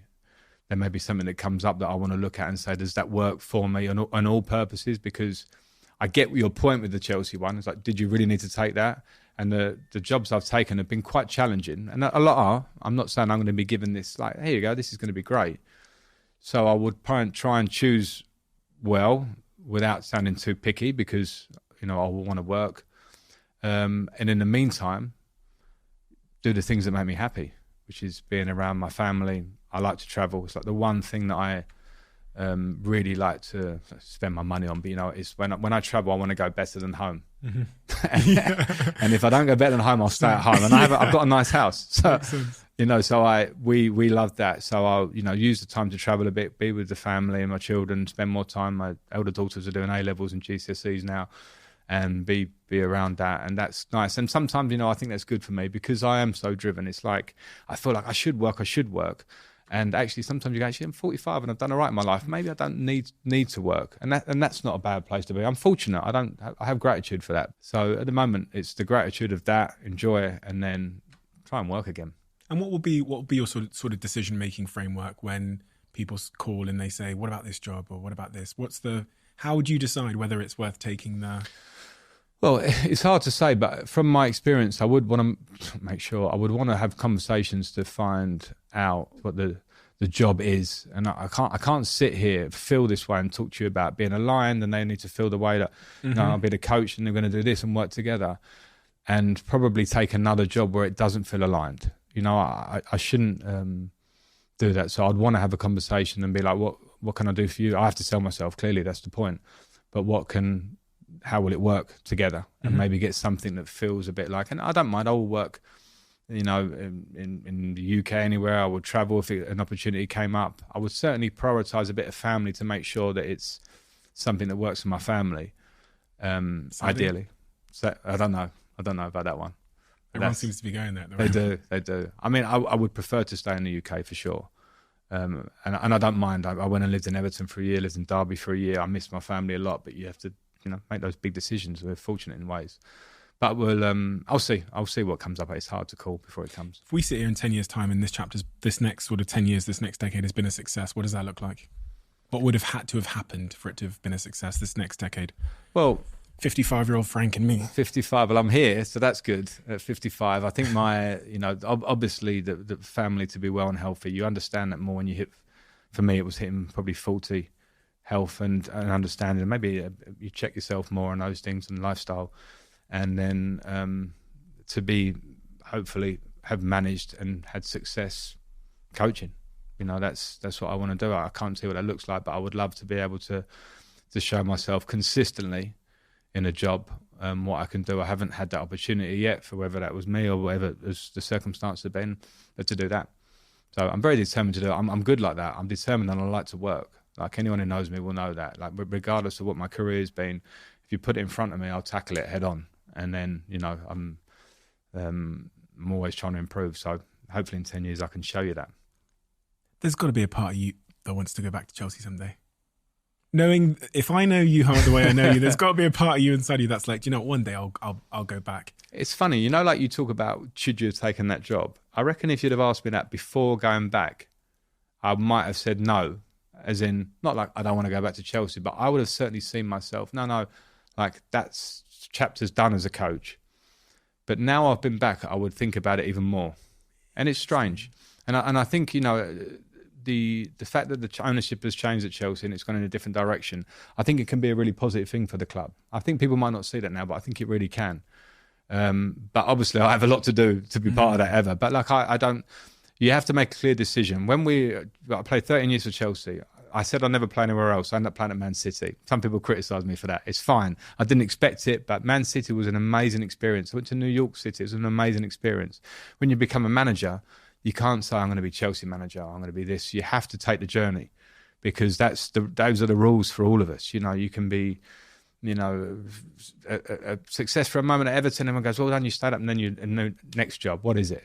And I have respect for so many big clubs that, you know, there are certain clubs I wouldn't manage. I'm not going to declare them because that just sounds like cheap. But I think it's important. I respect my time at Chelsea as a player and what the club means to me. But I don't see it as the be-all and end-all. But as I say, having been back there, it did relight a fire. I left Chelsea in COVID as a manager. So I didn't have any fans my last period. So I kind of walked out like a little bit through the back door, in a sense. And this time it felt different. And that wasn't a great period. But it is still a huge club for me, so maybe. I'm really excited to watch what happens next. Thank you. You did a great job at Derby. Obviously, then you got Chelsea into the Champions League. I think finished fourth that season under a transfer ban. And then you kept Everton up on the last day of the season, which again, most people had kind of counted Everton out. So obviously there was that interim period. It's funny because I'm going to be honest. So when we were meant to have this podcast last time, then you called me and said, listen, I can't tell you why. And I kind of put two and two together and figured it was the job. I looked at that and thought, look, I don't know, Chelsea at 11th or 12th at the moment. Like what's the worst that can happen really? What I didn't know is the back context. So if I was in your shoes, in hindsight, and we don't have hindsight in the moment, I would have not taken the job if I was in that situation. But in foresight, I definitely would have. 100%. For all the reasons you said. If Manchester United called me now, I'd take the job. And I have no experience. But I think I'm really excited to see what we see next from you in your sort of managerial career, because I mean, the experience you've had, warts and all, is worth a ton. You know? At all different levels, all different phases, transitional, relegation battles, all of that is worth more than a lot of successes are worth. And you've had that in a short window of time. So really, really excited about your next chapter, whenever it comes. Thank you. Is there anything at all you would say to Chelsea fans that are watching this now that are that would love to, you know, Chelsea fans will be listening to this because they want to get your opinion on what's just happened, but they probably want to get your opinion on like what you think the future looks like, I guess. And also, I think a lot of them do want to like check in on you, because since you've left, we've not really heard from you in such context. Yeah, and I've enjoyed that. I've enjoyed not speaking. It's been nice. No, I think for Chelsea fans, I would say that in terms of what do I think is next, I listened to Pochettino spoke yesterday. It was his first press conference, and he spoke very well, and he spoke about bringing a unity at the training ground and a family feel, and then winning, which is Chelsea DNA. So I think they've got a really good manager in charge, and I think the players will definitely develop with their, you know, as they develop naturally. They're good players, young players. There has to be some patience in putting that together, because I think that has to be clear. And the owners have a big intention. So I think as things settle, it may not be straight away, but I think that there's a really positive future for the club. And I was in it, and it was tough, but you know, I know how quickly things can change if you get the strategy right. In terms of me, I'm absolutely fine, and I'd certainly appreciate the support I had from, as I say, a lot of fans that would, you know, contact me or be at Stamford Bridge. And for anybody that was on the other side of that, was like, why is Frank back in the job? I think maybe I've explained some of my part in it today and some of the challenges. I'll always take responsibility. I wouldn't walk back into that challenge without sort of saying, this might not go right, and what's my responsibility? So, but Chelsea's always a huge club. And as I say, I never went back to Chelsea until 3 days before I went and took the interim job manager, and I went to the Liverpool game and ended up having a conversation. And it was a difficult period for me for some reason. I left in COVID, as I say, and I moved on to Everton. And it reignited that kind of feeling being back at Stamford Bridge, I have to say. Not that I lost it. It just reignited it. And, you know, so to Chelsea fans, I don't know, I'm fine. I'm fine. I appreciate their support, even my playing career. It's nice when you finish playing because your playing career is there. And I can look back on it with a lot of pleasure for a lot of the good moments. When you're in it, it's like, what's next? And you're sort of like always challenging yourself. When you finish, you kind of go, yeah, you know, that was good. That was all right. There was a lot of good stuff. So they were good times, and I was very thankful to be part of a great club, and we'll see. You gave Mason Mount his start. Yes, I think he's a great signing for your... Yeah, that's what I was going to say. Thank you for that. He's fantastic. Why is he leaving Chelsea? He's born and bred, isn't he? Yeah, I think it's a complicated one, and in the end, I think it's he's got a year left on his contract. What I'll say about Mason is, all the things I spoke about there, you talk about like modern players and how the game's changed. He is a throwback to the attitude and the commitment and the quality. You know, that was the beauty of working with Mason, was that he gave you so much in terms of his effort every day. Anything you'd ask him to do, it was like, yeah, and he kind of got it.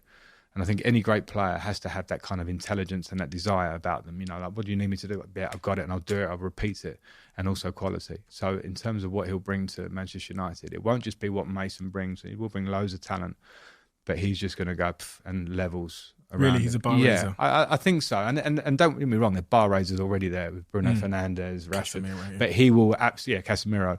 But he will absolutely fit in with it. If you're trying to build, which you're saying, a group mentality of a team, and you know, players that are just going to give everything and have talent, which top team need, he fits it. So I've seen some like sort of alternative reaction to that. It's like, oh yeah, Mason Mount's a good buy. Why would you pay that for him?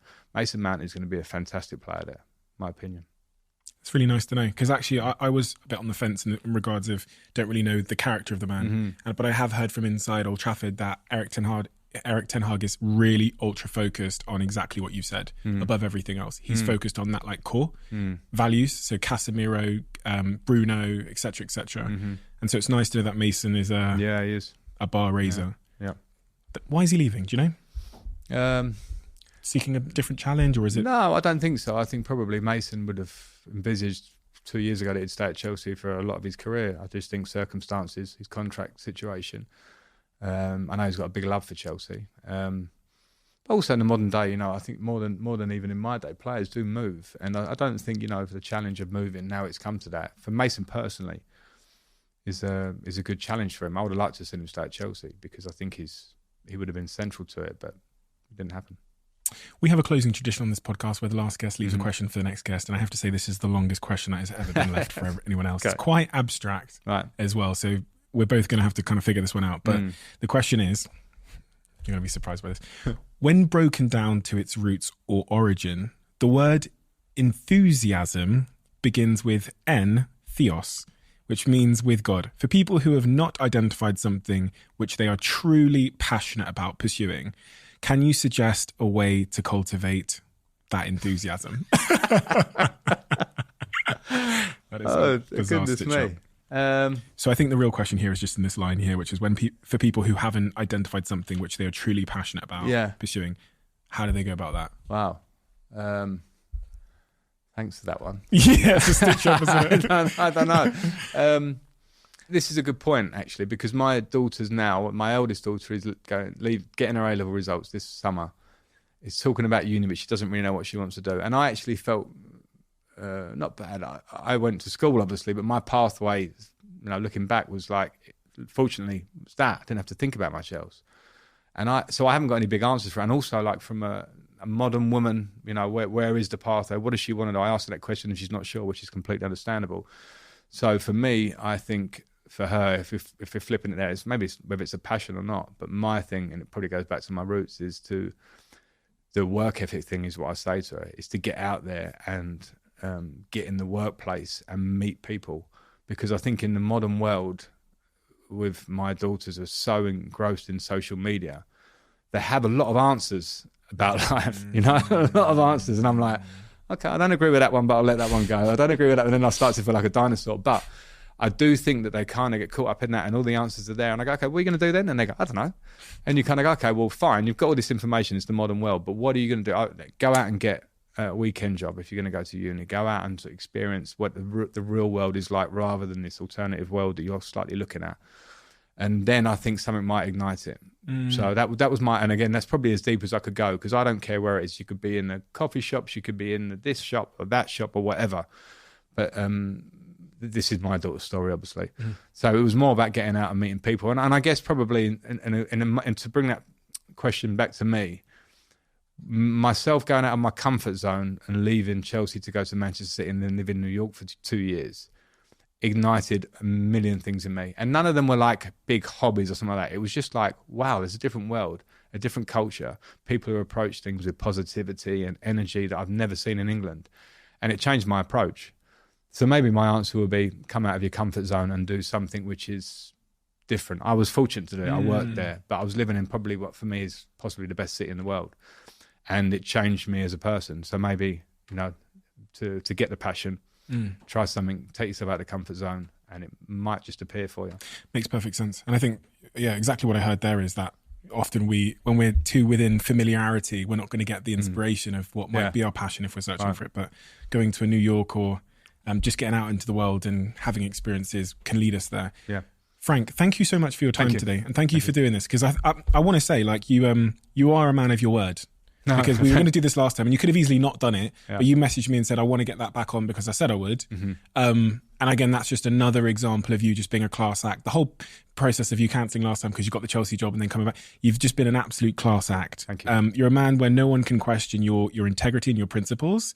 And then on top of that, I see a man who is incredibly keen to work and do well in whatever he applies himself to. And because of that, you've led this fantastic career, both as a professional football player and as a manager, which is, I think, you're just halfway through. Right. And there's this whole new season as you get up to, you 45 years time, you're going to be 90. And I'm so excited to watch that story unfold because of all the wisdom you've garnered in the last 45. So thank you for being an inspiration to me, for giving me so many great memories in football as an England player. Right. Less so as a Chelsea player because you guys were really fucking good through that period. So, but it's a real honour to get to know you. And thank you. Thank you for all your wisdom. Thank you very much. Thank you.